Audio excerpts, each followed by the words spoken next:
श्री स्वामी समर्थ. होळीच्या दुसऱ्या दिवशी म्हणजे 3 मार्च रोजी चंद्रग्रहण आहे.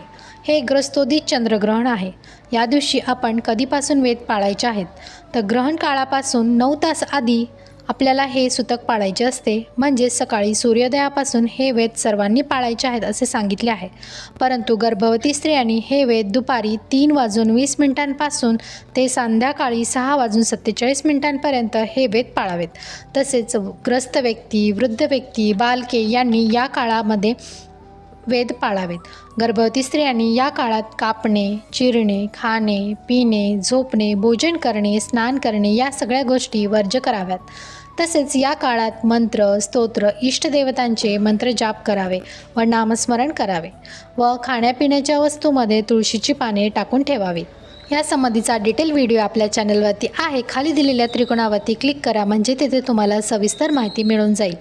श्री स्वामी समर्थ.